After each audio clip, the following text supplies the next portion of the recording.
Sir विद्या जी के GS Bhagalpur में और साथ में साथियों खान सर के पॉकेट जी के सीरीज में। जी हाँ साथियों, आज हमारा डे नंबर दूसरा हो गया और डे नंबर दूसरे को चलिए स्टार्ट करते हैं। यानी कि हम लोग को पढ़ना है साथियों यहाँ से, ठीक है। पिछले वीडियो में इन सबको हमने कवर कर लिया था, ठीक है। और आज का वीडियो हमारा होगा पेज नंबर 258 से, ठीक है। तो आप लोग जो इसके बारे में अभी पता नहीं है तो आपको हम बताना चाहते हैं साथियों कि हम लोग जो है खान सर का पॉकेट जी के सीरीज को 480 या कुछ जो 84-85 पेज है, इसको 60 डेज में जो है ख़त्म करने का जो है क्या कर रहे हैं, तो टारगेट लिए हैं। तो 8 से 10 जो है वीडियो प्रत्येक दिन आएंगे साथियों। तो आपको लोगों को चैनल को सब्सक्राइब कर लेना है और प्रत्येक दिन साथियों जो है 8 से 10 जो वीडियो आएंगे तो सब सब्जेक्ट का अलग आएगा, ठीक है। हिस्ट्री का आएगा, ठीक है, पॉलिटी का आएगा, ज्योग्राफी का आएगा, ठीक है, विश्व इतिहास का आएगा, ठीक है, साइंस का आएगा, फिजिक्स केमिस्ट्री, सबका जो वीडियो अलग अलग जो है टॉपिक पर आएगा। तो आप लोग को चैनल को सब्सक्राइब कर लेना। और जैसा कि आप सब देख सकते हैं यहाँ पर जो है डे नंबर दूसरा पहले से ऑलरेडी हमने कवर कर लिया था। तो चलिए स्टार्ट करते हैं। अब समझते हैं अर्थव्यवस्था। ये चैप्टर जो है ये वीडियो आप देख रहे हैं अर्थव्यवस्था, ठीक है, आर्थिक सब्जेक्ट का है। तो आय के आधार पर जो है ना, इसका वीडियो अभी तक आपने नहीं देखा तो आप प्लेलिस्ट में जाइए, वहाँ से जो है पूरा वीडियो देख सकते हैं जितने भी इसमें जो अपलोड हुआ होगा। तो चलिए समझते हैं जो रेगुलर है उसके लिए आय के आधार पर अर्थव्यवस्था का वर्गीकरण। जब पैसा कौड़ी आता तो उसके आधार पर साथियों जो है आय का वर्गीकरण करते हैं, उसको समझते हैं। तो दो देशों के मध्य विकास की तुलना के लिए सबसे महत्वपूर्ण है माप, ठीक है। सबसे महत्वपूर्ण क्या है माप, तुलने के लिए आय क्या है सबसे महत्वपूर्ण। जैसे कि कोई लोग गरीब है, कैसे गरीब है, उसके पास कम पैसा है, ठीक है। कोई अमीर है, कैसे, उसके पास ज़्यादा पैसा है। तो सबसे ज़्यादा क्या इंपॉर्टेंट करता है आय का माप, ठीक है। इनकम क्या हो रहा है किस देश के साथ, वो जो है सबसे ज़्यादा जो इम्पोर्टेंट माप के लिए जो है महत्वपूर्ण अंग बन जाता है, ठीक है। तो विश्व बैंक, ठीक है, याद रखिएगा साथियों, विश्व बैंक दुनिया की अर्थव्यवस्था को आय के आधार पर 4 वर्गों में वर्णित करता है, ठीक है, वर्गीकृत करता है। विश्व बैंक क्या करता है, तो सभी देशों को जो है 4 भागों में वर्गीकृत करता है। कितना देश भाग में, 4 भाग में। एक होता है निम्न आय, एक होता है निम्न मध्य आय, एक होता है उच्च मध्य आय और एक होता है उच्च आय, ठीक है। ये 4 भाग में जो अर्थव्यवस्था कौन करता है, मतलब इसका वर्गीकरण तो विश्व बैंक करता है। किसके द्वारा किया जाता है, तो विश्व बैंक के द्वारा किया जाता है। ये आपको ध्यान रखना है। आय के आधार पर अर्थव्यवस्थाओं के वर्गीकरण हेतु विश्व बैंक प्रति व्यक्ति, ठीक है, प्रति व्यक्ति राष्ट्रीय आय अथवा प्रति व्यक्ति सकल राष्ट्रीय आय मतलब जीएनआई, ठीक है, जीएनआई पर कैपिटा के आंकड़ों का उपयोग करता है। विश्व बैंक द्वारा जो है साथियों प्रति व्यक्ति आय जो है सकल राष्ट्रीय आय गणना हेतु एटलस विधि का प्रयोग करते हैं। मोस्ट इंपोर्टेंट सवाल बनता है साथियों, विश्व बैंक जो है किसके द्वारा साथियों प्रति व्यक्ति सकल राष्ट्रीय आय की गणना करता है, तो एटलस विधि द्वारा। एटलस विधि के द्वारा जो है विश्व बैंक क्या करता है, तो प्रति व्यक्ति सकल राष्ट्रीय आय की गणना करता है एटलस विधि के द्वारा। आइए जानते हैं साथियों कि इसको किस तरह से मापते हैं। तो देखिए 1 जुलाई 2023 को विश्व बैंक द्वारा जारी किया गया वर्गीकरण है। ये 2023 तक अपडेटेड बुक है साथियों, क्योंकि पता है साथियों खान सर जो है ये नया वर्जन का बुक लेकर आए, ठीक है, इसमें भी न्यू वर्जन का, ठीक है। तो क्रम से हम क्या देखिए, और यहाँ पर अर्थव्यवस्था का प्रकार देखिए और प्रति व्यक्ति सकल राष्ट्रीय आय यानी जीएनआई देखिए, ठीक है। क्या जीएनआई मतलब आपको याद रखना है, प्रति व्यक्ति सकल राष्ट्रीय आय क्या होता है, ग्रोथ नेशनल इनकम, ठीक है, ग्रोथ नेशनल इनकम। तो देखिए निम्न आय वाली जो है होता है तो उसको जो है ना यूएसए में नापते हैं। 1135 या उससे कम डॉलर जो होता है ना तो उसको बोलते हैं, ठीक है, उसको निम्न आय वाली बोलते हैं। और निम्न में जो मध्य होता है उसमें जो साथियों 1136 से लेकर 4465 डॉलर के बीच जिसका आय होगा ना प्रति व्यक्ति आय, ठीक है, उसको बोलते हैं, क्या बोलते हैं साथियों, तो उसको बोलते हैं निम्न मध्य आय वाली, ठीक है। और उच्च मध्य जो होता है साथियों उसमें जो 4666 से लेकर 13,345 डॉलर के बीच जो उनका आय होता है उसको क्या बोलते हैं, उच्च मध्य वाली आय, ठीक है, उच्च मध्य, ठीक है, उच्च मध्य। और सबसे उच्च वाली आय जो बोलते हैं उसमें 13,845 से अधिक डॉलर जो आय होना चाहिए, ठीक है, प्रति व्यक्ति सकल राष्ट्र आय जीएनआई कितना होना चाहिए, तो 13,845 से अधिक होना चाहिए, ठीक है। अगर 45 रह जाता है तो ये आपका जो उच्च मध्य में आ जाएगा, ठीक है। तो यहाँ पर आपने जो आय से होने वाली वर्गीकरण को समझा।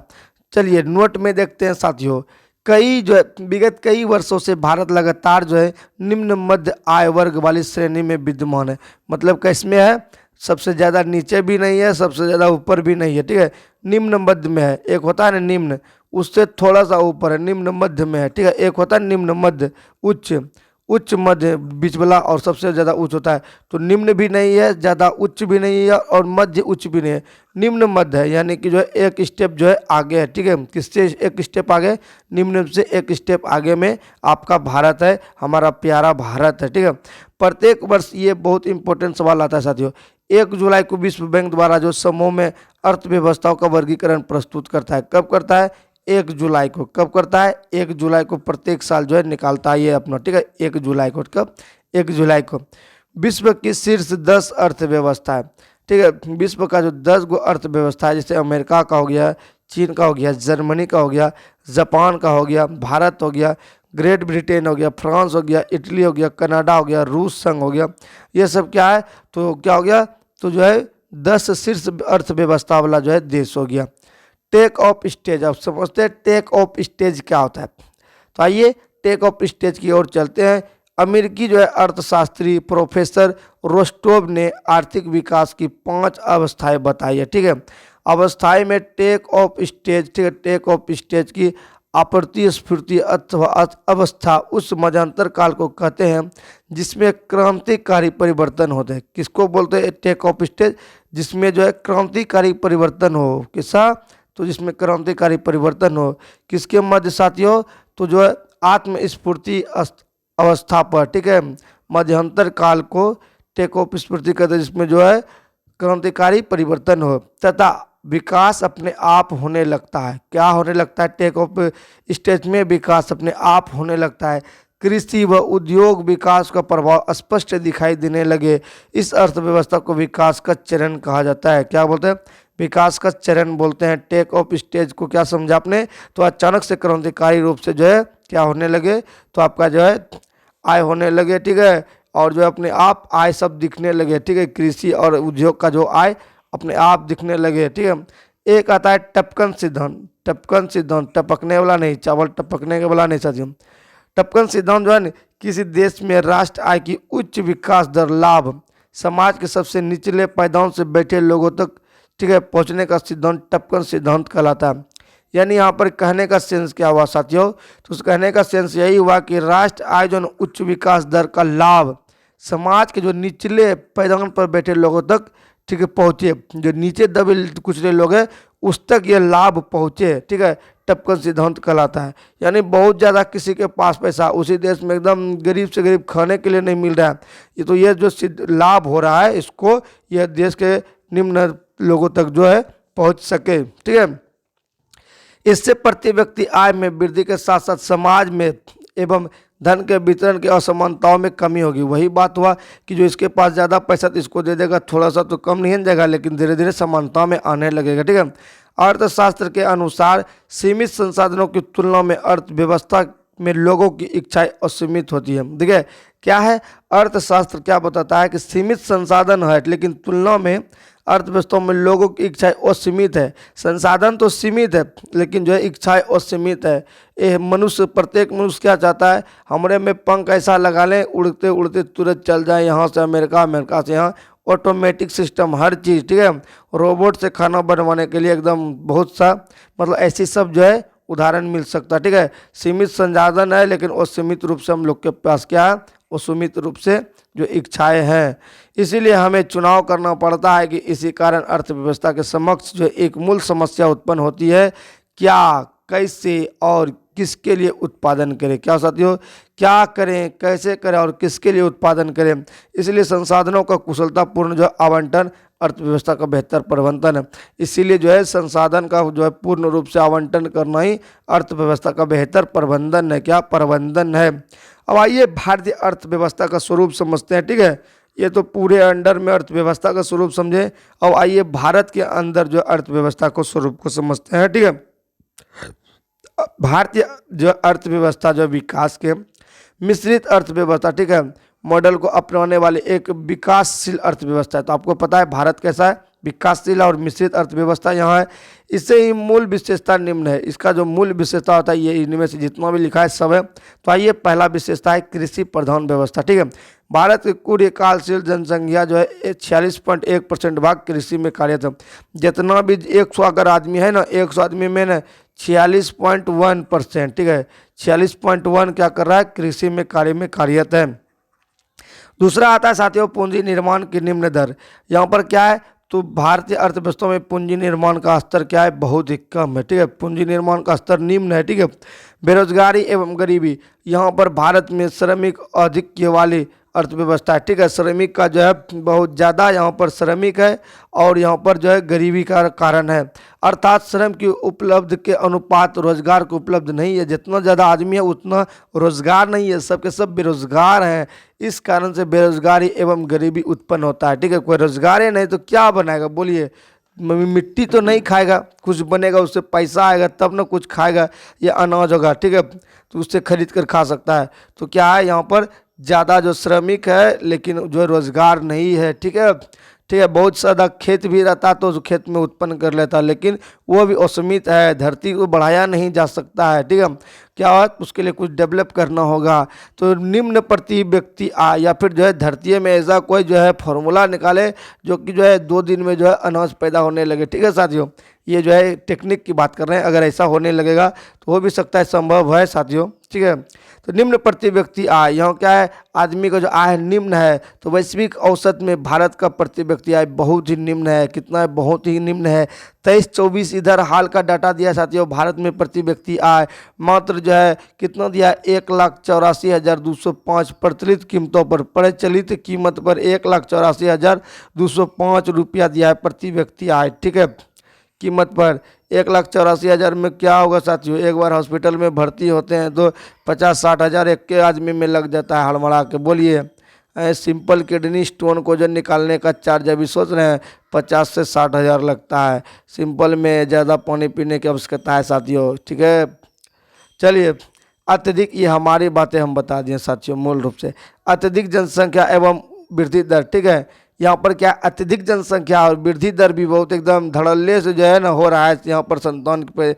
ठीक है, प्रजनन की क्रिया। ठीक है, संयुक्त राष्ट्र जनसंख्या कोष रिपोर्ट 2023 के अनुसार जो है भारत अर्थव्यवस्था में 145 करोड़, सोचिए 145 करोड़, जो विश्व में सर्वाधिक है। मतलब भारत जो है ना अब 1 नंबर पर आ गया साथियों। समझ लीजिए, भारत जो है अब की बार जो है ना, अगर हो जाएगा जनगणना अभी जो है 2011 के बाद अभी नहीं हुआ है, तो 1 नंबर पे फिक्स है हमारा जो है देश जो है 1 नंबर पर आ जाएगा जनसंख्या में, इतना पॉपुलेशन बड़ा है। ठीक है, औद्योगिक एवं तकनीकी का पिछड़ापन है, यहाँ पर ना ही उद्योग है ना ही तकनीक है। ठीक है, 50 लेबर को खटवा रहा है, जहाँ पर जो कि मतलब अगर उस पर मशीन लगाया दिया जाए तो आधा घंटा में काम हो जाए। आयात व निर्यात का अधिक होना। ठीक है, आयात का निर्यात से अधिक हो जाना। ठीक है, आयात से जो है क्या होता है, निर्यात से अधिक हो जाता है। ठीक है, यहाँ पर जो है ज़्यादा मात्रा में आता है, न कि यहाँ से जाता है।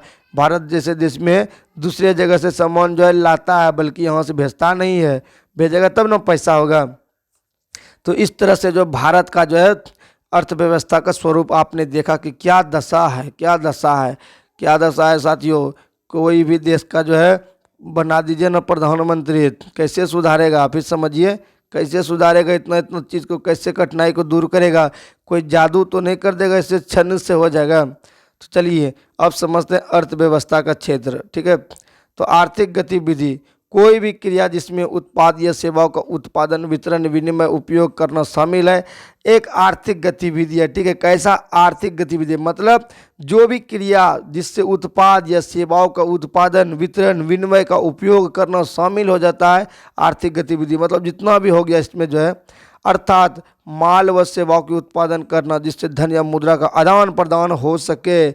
मतलब जो है मटेरियल बनाएंगे तब ना जो है आदान प्रदान होगा, मटेरियल भेजेंगे, पैसा आएगा, फिर दूसरा मटेरियल लाएंगे उसी पैसा से। ठीक है, इन गतिविधियों को समझने का एक तरीका है कि कुछ महत्वपूर्ण मापदंड आधार पर इन्हें विभिन्न समूह में वर्गीकृत किया जाए। ठीक है, इस समूह को क्षेत्रक बोलते हैं। क्या बोलते हैं? इसको क्षेत्रक बोलते हैं।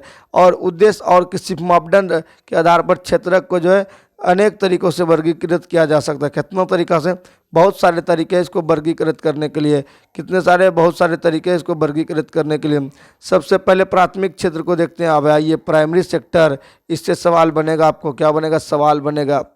तो प्राथमिक क्षेत्र किसको बोलते हैं साथियों? तो प्राथमिक क्षेत्र आर्थिक गतिविधि का शामिल किया गया है, जिसमें प्राकृतिक संसाधन का उपयोग करके जो है किसी भी वस्तु का उत्पादन किया जाता है। जैसे कि आप जो है मकई का खेत में मकई लगा दिए, गेहूं लगा दिए, ठीक है, चना लगा दिए, यानी कृषि संबंधित क्रिया जितना भी है ये सब किस में आ जाएगा साथियों? आपका प्राथमिक क्षेत्र के अंतर्गत आ जाएगा। ठीक है, तो यहाँ पर देखिए वस्तु का उत्पादन करना बताया जा रहा है। ये उस सभी उत्पाद का आधार है जिनमें हम निर्मित करते हैं। हम अधिकांश प्राकृतिक उत्पाद, कृषि हो गया, डेयरी हो गया, मत्स्य हो गया, वन, ठीक है, से प्राप्त करते हैं। इसीलिए इन क्षेत्रों को कृषि एवं सहायक क्षेत्र भी बोलते हैं। कृषि, डेयरी, मत्स्य पालन, खनन आदि। खनन भी इसमें साथियों आ जाएगा। खनन को जो है कन्फ्यूजन में नहीं रहिएगा, पहाड़ से काट कर निकाल रहे हैं, खनन भी हो जाएगा। इससे जो है संगलित श्रमिकों को क्या बोलते हैं? Red collar. ठीक है, इस पर जो हमेशा क्या रहता है? तो पहाड़ सब काटेगा तो ठीक है, किसान सबको लू लगने का खतरे रहेगा साथियों। या फिर गमछा, किसान के पास क्या रहता है? आप किसान को देखिएगा तो किसान, हमारा किसान भाई साहब का फोटो बनाते हैं। ये हो गया हमारा किसान भाई साहब। ठीक है, ये किसान भाई साहब हो गया। और ये प्राथमिक सेक्टर के अंतर्गत आता है। और इसके माथा पर क्या रहेगा? बहुत बड़ा गमछा रहेगा, बांधल रहेगा एकदम। इसको क्या बोलते हैं हम लोग देहात में? मुरेट्ठा बोलते हैं। क्या बोलते हैं? मुरेट्ठा बोलते हैं। तो ये बोलते हैं रेड कॉलर जॉब, इसको बोलते हैं। क्या बोलते हैं? ललका गमछा, रेड कॉलर जॉब। ठीक है, समझने के लिए ललका गमछा बोल रहे हैं। ठीक है, जरिए संकेत दिया जाता है साथियों। ठीक है, देश के आधे से अधिक लोग जो प्राथमिक क्षेत्र, जितना भी भारत है ना, भारत के आधा से अधिक लोग जो प्राथमिक क्षेत्र के अंतर्गत ही हैं। ठीक है, कृषि क्षेत्र में काम कर रहे हैं, जिनका जीडीपी योगदान केवल 1/4 है। ठीक है, 1/4 रह गया है, मानव 4 भाग में 1 के भाग है। रोजगार की दृष्टि से लगभग आधा भाग प्राथमिक क्षेत्र पर ही निर्भर है। मतलब जितना रोजगार है ना, उससे आधा भाग जो है कृषि में लगल है। डाटा अगर बनाया जाए तो रोजगार जितना है ना, उससे आधा भाग में क्या है? कृषि है। तो क्या होगा साथियों? आधा भाग में कृषि में करवाएगा तो क्या होगा? कृषि से क्या होगा? चलिए, आर्थिक क्षेत्र जो सेक्टर को इस तरह से बांटते हैं। ठीक है, आर्थिक क्रियाओं के आधार पर, नियोजन क्रियाओं के आधार पर और स्वामित्व क्रिया के आधार पर। ये क्या हुआ? अच्छा, यहाँ पर जो है डाटा जो है कुछ मिसप्रिंट कर दिया था। प्राथमिक क्षेत्र को आप लोग समझ गए, कोई दिक्कत नहीं है ना? बीच में थोड़ा सा समझ लेते हैं क्षेत्र को। ठीक है, आर्थिक क्रिया के आधार पर तो सबसे पहले 3 भाग में बांटेंगे, प्राथमिक में, द्वितीयक में, तृतीयक में। ठीक है, इमोशन में जाते हैं ना साथियों, क्या होता है? स्लो हो जाता है। ठीक है, स्लो हो जाता है। तो यहाँ पर जो है समझ लीजिए, यही बेहतर है, स्लो जाए कि स्पीड जाए। तो आर्थिक क्रिया मतलब काम के आधार पर 3 भाग में बांट दिए। ठीक है, अब जो नियोजन के आधार पर जो है ना, नियोजन जो होता है प्लानिंग के आधार पर, ठीक है, one the basis of work, काम के आधार पर, नियोजन के आधार पर, इसको संगठित और असंगठित क्षेत्र के अंतर मापते हैं। ठीक है, एक ऑर्गेनाइजेशन होता है, एक होता है और अनऑर्गेनाइज। ठीक है, और स्वामित्व के आधार पर जो है ना, जैसे कोई मालिक तालिक के आधार पर हो गया, कोई ढेरी, कोई सार्वजनिक हो गया। ठीक है, पॉपुलर सेक्टर हो गया, निजी सेक्टर हो गया, प्राइवेट जिसको बोलते हैं, और ज्वाइंट सेक्टर, इसमें संयुक्त दोनों हो जाएगा। एक होगा सहकारी, ठीक है, कोऑपरेशन। तो ये हो गया आपका जो साथी स्वामित्व के आधार पर। ठीक है, नियोजन के आधार पर 2 गो और क्रिया के, आर्थिक क्रिया के आधार पर जो है 3 ठो। तो 3 गो में हमने यहाँ पर जो है क्या पढ़ लिया? प्राथमिक क्षेत्र पढ़ लिया। अब आइए द्वितीय क्षेत्र को पढ़ते हैं। किसको पढ़ते हैं साथियों? द्वितीय क्षेत्र को पढ़ते हैं।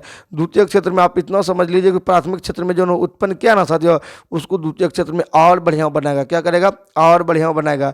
जैसे मक्का को उदाहरण ले लीजिए, किसान सब ने मक्का बनाया और मक्का को क्या बनाता है? कुरकुरे पैकेट बनाता है। क्या बनाता है? कुरकुरे, चिप्स, ये सब किसका काम हो गया? द्वितीय क्षेत्र का हो गया। ठीक है, किसका हो गया? द्वितीय क्षेत्र का हो गया। तो आइए समझते हैं द्वितीय क्षेत्र को किताबी भाषा में क्या बोलते हैं। तो द्वितीय क्षेत्र की गतिविधि के अंतर्गत प्राकृतिक उत्पादन के विनिर्माण, यहाँ पर निर्माण नहीं पड़ेगा, विनिर्माण, मैन्युफैक्चरिंग, ठीक है, प्रणाली के जरिए अन्य रूप में परिवर्तित किया जाता है। जैसे कि कपास के पौधे के लिए रेशे का उपयोग सूत काटने में, जैसे कपास को उगाया तो उसका जो सूता बनाने लगा, द्वितीय क्षेत्र में आ गया। ठीक है, और कपड़ा बनाने लगा। ठीक है, गन्ना उत्पन्न किया पहला क्षेत्र में, और गुड़ और क्या बोलते शक्कर और चीनी, गुड़ और चीनी का निर्माण कर दिया, द्वितीय क्षेत्र के अंतर्गत आ गया।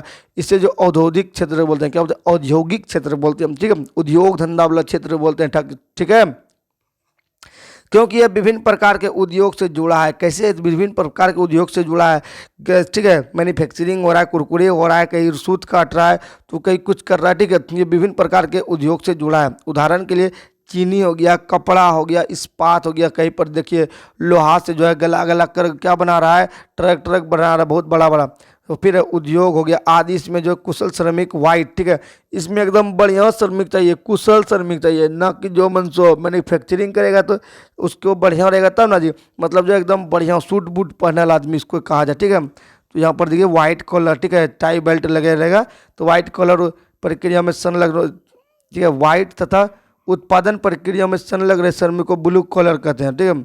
जो है श्रमिक जो कुशल है, ठीक है, एक तरह से ऑफिशियल टाइप का, उसको व्हाइट तथा, और जो श्रमिक जो है श्रमिक के रूप में इसमें कार्य करेगा, ठीक है, जैसे भट्टी में शक्कर डालने का काम करेगा, तो क्या करेगा, उसको ब्लू कॉलर देंगे, क्या देंगे, ब्लू कॉलर देंगे। इसमें जो कैसा गमछा देंगे इसको साथियों, तो इसमें जो हरका गमछा देंगे, ठीक है, हरियर गमछा देंगे, कैसा गमछा देंगे, हरियर गमछा देंगे, और किसान सबको ललका गमछा देंगे। याद रखिएगा, किसान किस में आता है, प्राथमिक क्षेत्र में आता है, ठीक है। और जो है जो सब इसमें भट्टी में डालेगा ब्लू कलर देंगे, ठीक है, कैसा देंगे, ब्लू कलर। जो है मतलब ब्लू मतलब नीला होता है, हरा नहीं, नीला कलर देंगे, ठीक है, नीला गमछा देंगे, ठीक है, वही हरा हो गया, बात मान लीजिए, हरा नहीं रखना है साथियों, ऐसे गड़बड़ा जाएगा, ठीक है, नीला गमछा देंगे।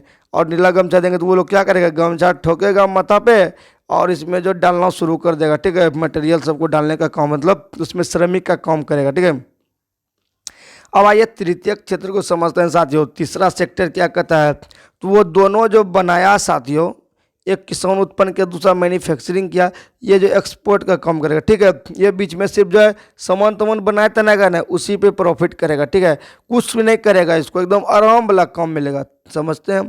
तृतीय क्षेत्र में उन गतिविधियों को शामिल किया जाता है जो प्राथमिक एवं द्वितीय क्षेत्र के विकास के सहयोग करती है, ठीक है। वही बात हुआ, ये जो है ना भेज देगा इधर उधर। तृतीय क्षेत्र में किसी वस्तु का उत्पादन नहीं किया जाता, ये कुछ नहीं करेगा, ऑफिशियल एकदम जाइएगा ना, वो मक्खी भी नहीं मिलेगा, बल्कि सेवाएं प्रदान करेगा, ये सेवा देगा, क्या देगा, सेवा देगा। सेवा कैसे देगा, जबकि प्राथमिक व द्वितीय क्षेत्र में जो क्या करते हैं, तो वस्तु का उत्पादन करते हैं। उदाहरण अगर माना जाए तो प्राथमिक क्षेत्र में कपास से, द्वितीय क्षेत्र में जो कपास से कपड़ा बनाया, ठीक है, जबकि सूत और कपड़े का विक्रय एवं वितरण के लिए तृतीय क्षेत्र, मतलब ये जो है ना कपड़ा मतलब जैसे बन गया उसको क्या करेगा, बेचने का काम करेगा, बनाए तनाएगा ना, सिर्फ बेच देगा, ठीक है, बेच देगा, ठीक है। उदाहरण के लिए सूचना प्रौद्योगिकी, सूचना मतलब क्या हुआ, नमस्कार आप देख रहे हैं फलना चैनल, और यहाँ से सूचना जारी कर दिया कि भारत में जो है अभी अभी फिलहाल में इतना जो है सोना निकला, तो यह सूचना निकाल दिया, उसको पैसा मिल गया, क्या हो गया, पैसा मिल गया, ठीक है।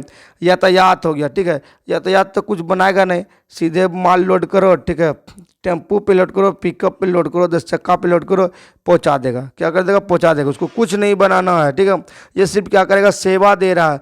व्यापार हो गया, व्यापारी लोग कुछ बनाता नहीं, डायरेक्ट पैसा दिया, खरीदा फिर बेच दिया, ट्रेडिंग जिसको बोलते हैं, ठीक है। वित्तीय सेवा है, ठीक है, ये पैसा वाला सेवा है, एकदम ब्याज पे ब्याज लेने वाला। शिक्षक हो गया, शिक्षक कुछ चीज़ का बनाता नहीं, वो पढ़ के रखता है, मस्तिष्क में एकदम निकालते रहता है, ठीक है।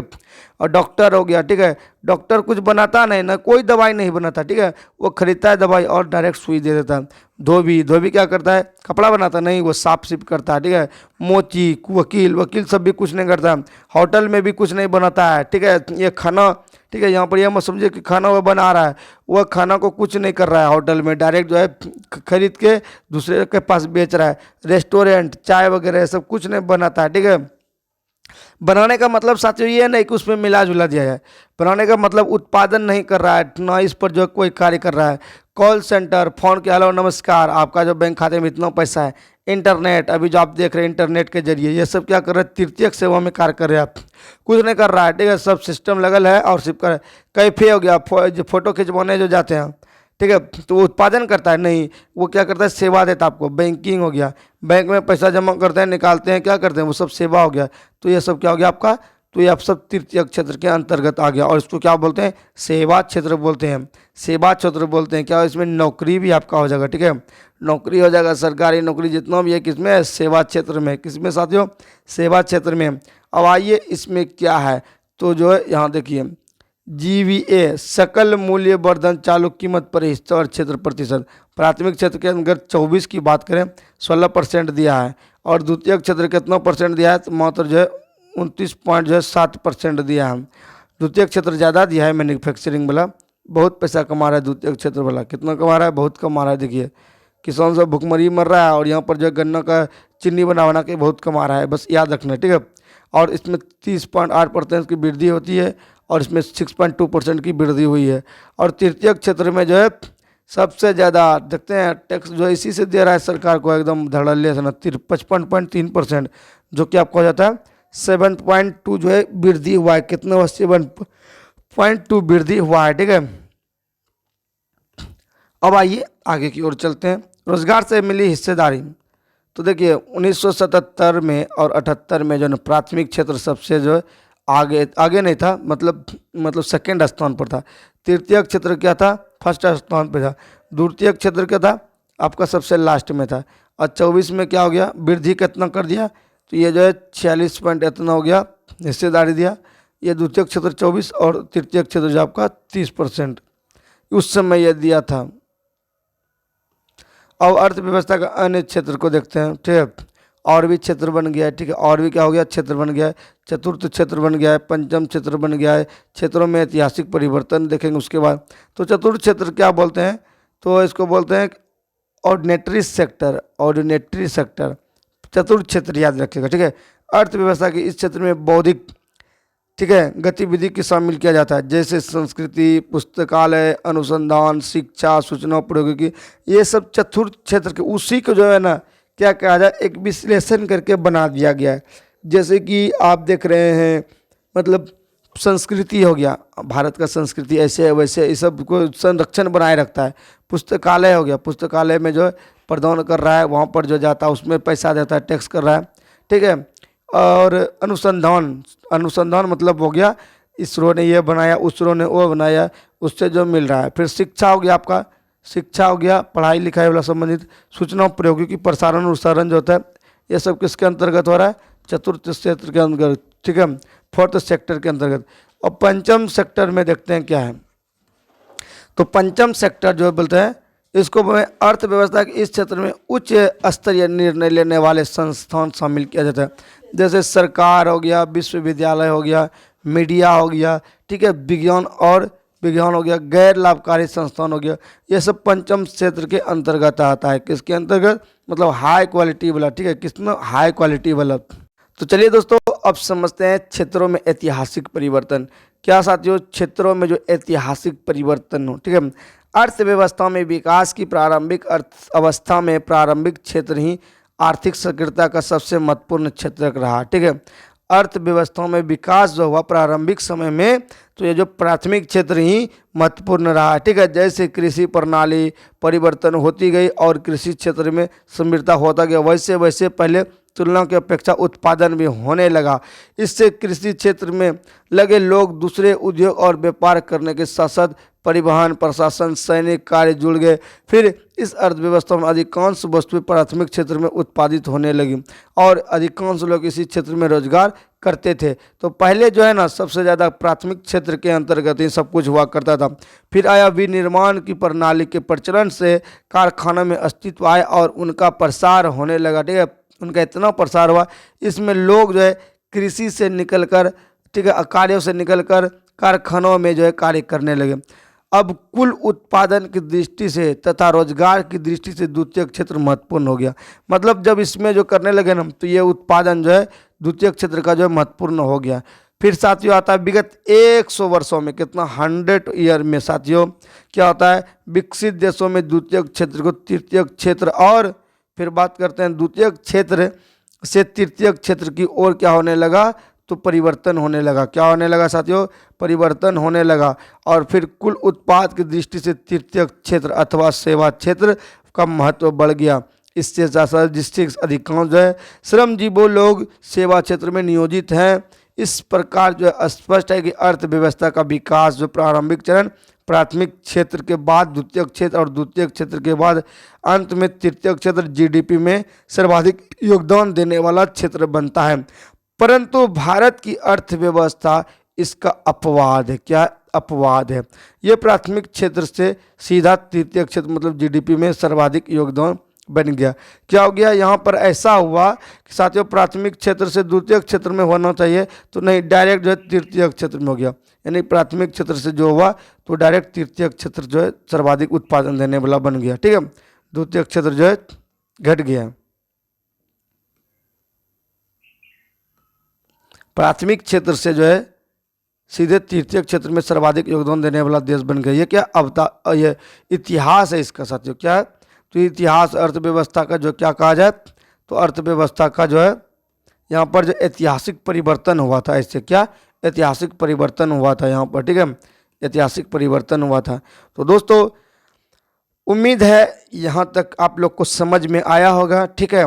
इसमें आपको जो याद रखना है किस क्षेत्र में क्या चीज़ हो रहा है, किसमें ज़्यादा इनकम हो रहा है, किसको कौन जॉब बोलते हैं, ठीक है, ये सब आपको याद रखना है। बाकी कुछ याद नहीं रखना है, ठीक है।